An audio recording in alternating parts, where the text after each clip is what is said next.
दोस्तों पोएं वीडियो में असां इन किताब मां कुछ MCQs कयासीं। तक़रीबन 10 MCQs कयासीं पहिरें खां वठी।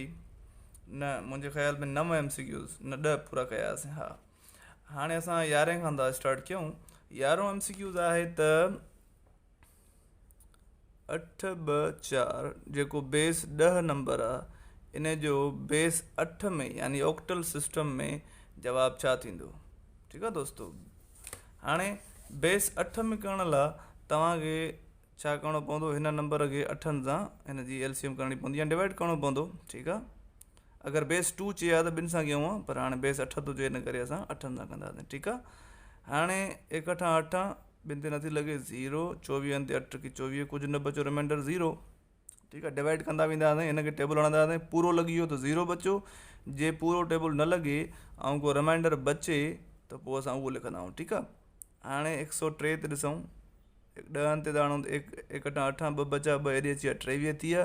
त हाणे 2 8 16 थो थिए, 23 मां 16 विया, भई घणा बचा दोस्तों, 7। ठीकु आहे। उहो जेको रिमाइंडर बचे असां उहो साइड में लिखंदा आहियूं। वरी 8 जो टेबल 1 8 8, 12 में 8 विया 4, टेबल लॻणु बंदि थी वियो, 1 अची वियो। जॾहिं 1 अची वञे त पोइ जवाबु हितां खां वठी शुरू कयो, 1 4 7 0। हे जेको जवाबु आहे हाणे इहो असांजो ऑक्टल सिस्टम में आहे। ॾिसो हिन क्वेश्चन में इहो आहे 1470 जवाबु। इहो 1470 जवाबु आहे पहिरियों। ठीकु आहे। हाणे त असां अचूं 12 ते। 12 चए थो any number raise to the power 0। हाणे इहो त सभिनी खे ख़बर आहे त जेको पावर अगरि कंहिंजो 0 आहे त उहो जवाबु 1 जे बराबरि हूंदो आहे। ठीकु आहे। त हिन 12 जो जवाबु 1 थींदो। Place value of 10 power 2। 10 power 2 जो प्लेस वैल्यू, हाणे ॾिसो 10 पावर 1 जो मतिलबु हूंदो आहे त ही 10 ऐं 10 पावर 2 जो मतिलबु हूंदो आहे 10 पाण में 2 दफ़ा ज़रब, यानी घणो थींदो 10 ॾांहुं 100। ठीकु आहे दोस्तों। ऐं 10 पावर 3 हुजे हा, छा थिए 10 पाण में 3 दफ़ा ज़रब, छा थिए हिन जो जवाबु 1000। पर हाणे असांखे चयो अथई 10 पावर 2 जो जवाबु जेको आहे 100, इन करे जवाबु अची वियो हिन जो छा 100। चए थो इन account on the basis of profit loss. हाणे बैंक में हिकिड़ो अकाउंट खुलंदो आहे प्रॉफिट ऐं लॉस जो, हुनजो नालो स्पेशल नालो इहो ई आहे PLS। ठीकु आहे। PLS account. 15 नंबर आहे त जेकॾहिं प्रॉफिट थियो आहे कंहिंखे त हेठियुनि मां कहिड़ी स्टेटमेंट ट्रू आहे। हाणे ॾिसो, हाणे जेकॾहिं चए थो त पहिरियों आंसर अथसि सेलिंग प्राइस कॉस्ट प्राइस पाण में बराबरि। हाणे ॾिसो सेलिंग प्राइस यानी विकिरे कयल क़ीमत ऐं कॉस्ट प्राइस यानी ख़रीदी क़ीमत। चए थो विकिरो कयल क़ीमत ऐं ख़रीदी क़ीमत बराबरि आहे। छा इहो जवाबु सही आहे? न बराबरि आहे त फ़ाइदो त न पियो न असांखे, यानी इहो नथो थी सघे। ॿियो अथसि त विकिरो कयल क़ीमत घटि आहे ख़रीदी क़ीमत खां, पोइ त हिते नुक़सानु पियो न, फ़ाइदो त न पियो, यानी इहो बि न थींदो। हिकिड़ो आहे त न टियों आहे माइनस। चए थो ख़रीदी विकिरो कयल क़ीमत मां ख़रीदी क़ीमत कटियो, इहो आहे फ़ाइदे जो फार्मूलो, त फ़ाइदो घणो पियो। ठीकु आहे न। जीअं मिसाल मां 60 रुपए जी शइ वरितल ई 70 में विकिती त 70 माइनस 60 10 फ़ाइदो पियो, त फ़ाइदो ॻोल्हणो आहे त इहो फार्मूला। पर हू चए थो फ़ाइदो पियो आहे त उनजे लाइ स्टेटमेंट कहिड़ी सही आहे? उनजे लाइ स्टेटमेंट हीअ सही आहे त जेका सेलिंग प्राइस यानी विकिरे कयल क़ीमत आहे उहा ख़रीदी क़ीमत खां मथे हूंदी। ठीकु आहे। हेॾी ठीकु आहे दोस्तों। हाणे था अचूं असां 16 ते। चए थो हिकु माण्हू आहे जेको पंहिंजी पेन 50 में वरिती अथई ऐं 60 रुपए विकिती अथई, ॿुधायो त हिन जो प्रॉफिट परसेंट घणो थींदो। दोस्तों 50 में हिन शइ वरिती आहे, यानी हीअ हिन जी थी कॉस्ट प्राइस, ऐं सेलिंग प्राइस हिन जी घणी थी 60 रुपयो, यानी हिन विकिती घणे आहे 60 रुपए में। त प्रॉफिट ॻोल्हियूं, प्रॉफिट छा थींदो आहे? विकिरो कयल क़ीमत मां ख़रीदी क़ीमत कट कयो त प्रॉफिट मिली वियो 10 रुपया, यानी हिनखे 10 रुपए जो फ़ाइदो पियो आहे। उहो त चिटो पिटो हितां असांखे ख़बर पए पई 60 रुपए विकिती अथई 50 जी वरितल शइ, त 10 रुपया फ़ाइदो अथसि। ठीकु आहे। हाणे असांखे इहो ॿुधाइणो आहे त हिन जो फ़ाइदो घणो आहे। त प्रॉफिट परसेंटेज जेको थींदो उहो छा थींदो आहे त फ़ाइदो यानी प्रॉफिट ऐं ख़रीद कयल क़ीमत जेका मेन आहे ख़रीद कयल, उहा आहे 50 ज़रबिया 100। इहो हुनजो फ़ाइदो मतिलबु टोटल हिन जो फार्मूलो आहे। ठीकु आहे दोस्तों। 1 0 हितां वियो, 1 0 हितां वियो, ऐं 1 5 50 बे 50 10 त मथे छा बचो हिते 2 बचो ऐं हिते 10 बचो ऐं 2 ॾह 20 जवाब छा आयो 20%, यानी प्रॉफिट परसेंट असांजो घणो आयो आहे 20%। असांजो हिते 20% जवाब दुरुस्त थींदो। 17 चए थो दोस्तो त there is no income tax on annual income of amount रेस। हाणे तक़रीबन अॻु में जेको हुयो उहो 4000 हुयो, हीउ मूंखे लॻे थो पुराणो किताबु आहे। हाणे मुंहिंजे हिसाब सां 5000 ताईं 5 लखनि ताईं टैक्स न आहे, ठीकु आहे, 5 लखनि खां मथे टैक्स आहे। पर हिन किताब जे हिसाब सां 4000 सही आहे। 4000 अगरि इनकम आहे तव्हांजी 4 लख सॉरी साल जी, त तव्हांखे काई बि इनकम टैक्स न ॾियणी पवंदी, ठीकु आहे। अरिड़हं चए थो अनलाइक टर्म्स। हाणे अनलाइक टर्म्स चए थो हिननि मां कहिड़ा आहिनि, इन जो जवाब त बी आहे, पर पहिरीं मां तव्हांखे ॿुधायां अनलाइक ऐं लाइक आहिनि छा। दोस्तो लाइक ऐं अनलाइक में फ़र्क़ु इहो आहे त मिसाल हीअ आहे 4x ऐं ॿियो आहे 6x। ही लाइकनि नंबर ते न वञिजो 4 ऐं 6, भले हिकु जहिड़ा न हुजनि, पर नंबर जी पछाड़ी जेको वेरिएबल आहे इहो साॻियो हुजे, हिते बि x आहे हिते बि x आहे, इहे लाइक चइबो आहे। पर जे चवां 6x ऐं 6y, भले नंबर साॻा हुजनि पर ही वेरिएबल हिते x आहे हिते y आहे न, ही लाइक न आहिनि, हिनखे चइबो आहे अनलाइक, ठीकु आहे। ऐं हिन ॿिन्ही जो x बि आहे, हिन जो बि x आहे, त ही लाइकनि 6x² ऐं 102x स्क्वायर, ही बि लाइकनि, छो त हिन जो बि x स्क्वायर आहे, हिन जो बि x स्क्वायर आहे पछाड़ी में, ठीकु आहे दोस्तो।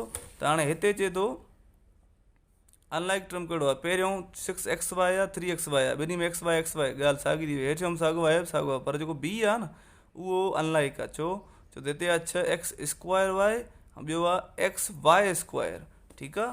यानी हिकिड़ो आहे x² y पछाड़ी में, ॿियो आहे वरी xy²। ॾिसो हिते x आहे त हिते सॉरी हिते x², हिते x आहे, हिते वरी y आहे त वरी y² आहे, त हीअ पाण में हिकु जहिड़ा न थिया, इन करे अनलाइक टर्म इहो वञे थियो, ठीकु आहे दोस्तो।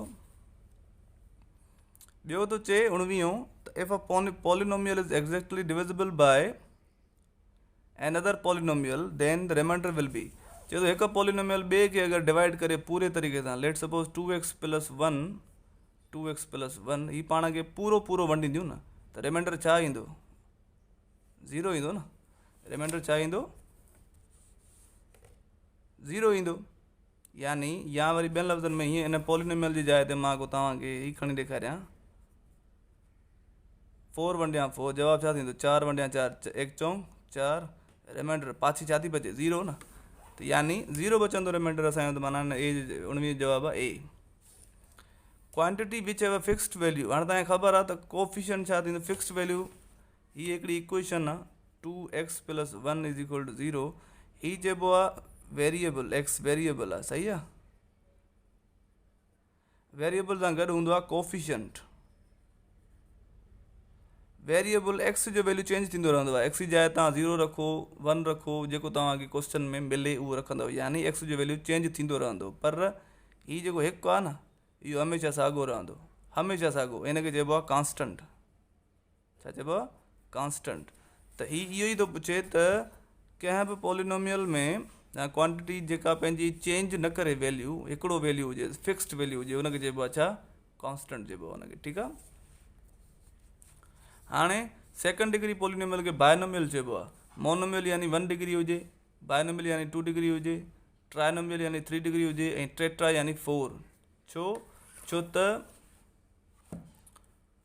लफ़्ज़ ई जेके आहिनि न उहे क्लियर आहिनि। मोनो माना हिकु आहे, बाय माना 2 आहे, ट्राई यानी 3 आहे, ऐं टेट्रा यानी 4 आहे, त इहो तव्हांखे ज़हन में हुजे, ठीकु आहे दोस्तो।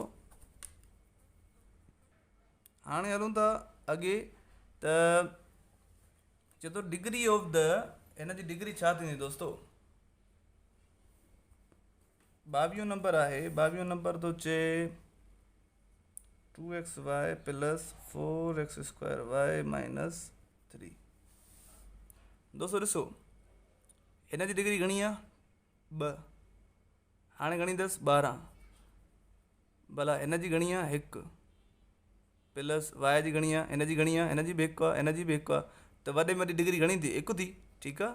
पर जेकॾहिं अॻे मां चवां बाबा x y ॿई गॾु अचनि त पोइ हिन जी 1 आहे, हिन जी 1 आहे, जॾहिं पाण में वेरिएबल ज़रब में हुजनि, विच में प्लस माइनस न हुजे, त हिन ॿिन्ही जी हाईएस्ट डिग्री वरी पाण में जोड़ थींदी आहे, यानी घणी थी वई हिननि जी 2 थी वई, ठीकु आहे दोस्तो।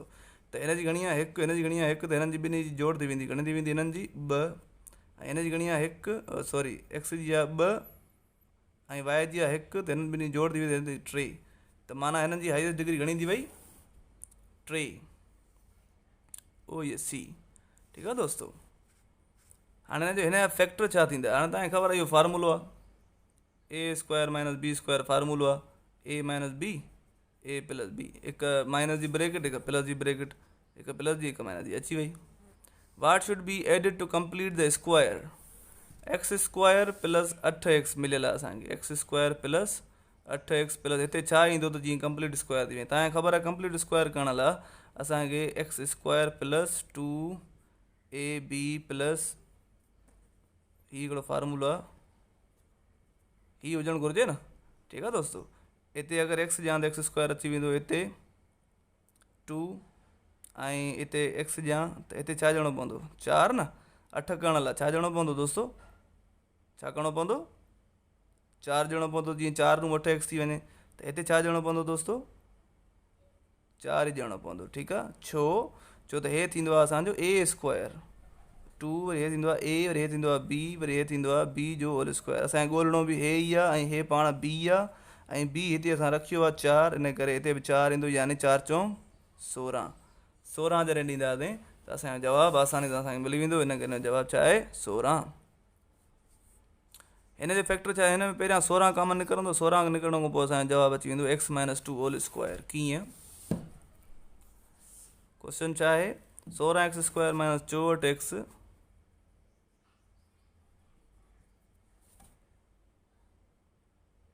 प्लस 64, हिन में 16 कॉमन वठां त बाक़ी छा वधंदो एक्स स्क्वायर माइनस 4 सोरो 64 प्लस 4। ही हिकिड़ो फार्मूलो आहे दोस्तो एक्स माइनस 2 होल स्क्वायर जो, जॾहिं एक्स माइनस 2 होल स्क्वायर छॾाईंदासीं त असांजो जवाबु मथियो ईंदो x square minus 4x plus 4, इन करे ही हिन जो जवाबु आहे। पहिरियों जवाबु इहो 25 जो इहो आहे। 26 आहे त चए थो हेठि में कहिड़ी दुरुस्त आहे इक्वेशन। ठीकु आहे, यानी b is 3 more than c, b is यानी equal 3 more than c, more than यानी प्लस, अगरि चया लेस देन c त माइनस कयूं था। ठीकु आहे, त यानी असांजो अची वियो जवाबु ओ ही b। Opposite sides of parallelogram हमेशह इक्वल थींदियूं आहिनि। कीअं इक्वल थींदियूं आहिनि, अचो त पैरेललोग्राम तव्हांखे मां ठाहे ॾेखारियां। पैरेललोग्राम थींदो आहे हीअं, ही पाण में अपोजिट साइड्स चइबियूं आहिनि ऐं ही पाण में अपोजिट साइड, त अपोजिट साइड पाण में बराबरि हूंदियूं आहिनि न, ॾिसो बराबरि आहिनि, एकत्रियूं आहिनि न, इन करे इहे इक्वल चइबियूं। ठीकु आहे, इहे इक्वल चइबियूं, इक्वल, तॾहिं हिन जो जवाबु इक्वल आहे।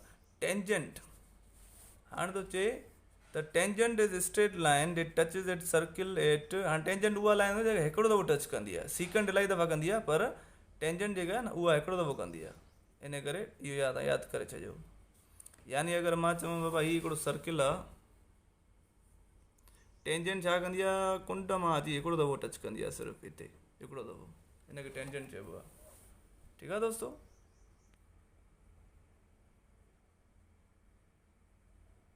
हाणे हलूं था नेक्स्ट क्वेश्चन ते।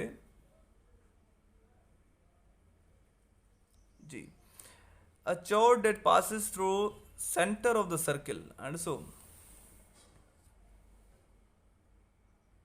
चोड छा हूंदो आहे दोस्तो, सर्किल आहे हिकिड़ो, चोड यानी जेको सर्किल जे विचां कटे, सर्किल खे माना अंदरि कटे, ॿुधो, पर उहा कट वारी लाइन ॿाहिरि न निकिरे, सर्किल जे अंदरि ई अंदरि कटे, पोइ उनखे चइबो आहे चोड। हाणे चए थो अहिड़ो चोड जेको सर्किल जे सेंटर तां वञी सर्किल खे कटे, त हुनखे छा चइबो आहे, हाणे तव्हांखे ख़बर आहे छा आहे, हीउ डायमीटर आहे न, हीउ डायमीटर आहे, इन करे जवाबु छा ईंदो डी।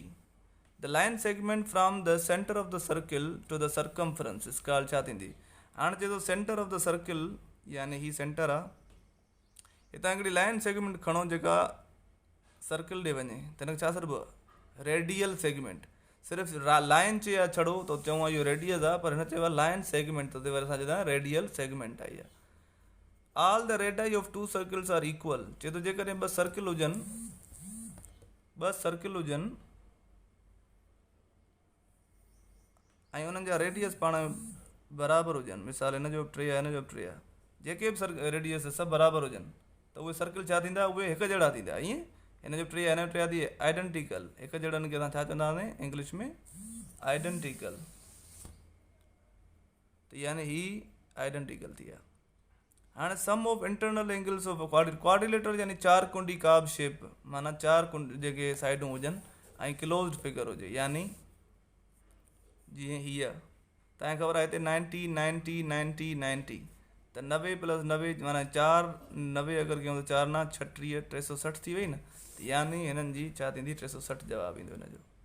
ठीकु आहे, 32 पूरा कयासीं, बाक़ी नेक्स्ट वीडियो में, छो त वीडियो इलाही लंबो थी वियो आहे। ठीकु आहे दोस्तो, नेक्स्ट वीडियो में पूरा कंदासीं 50 ताईं इनशाला।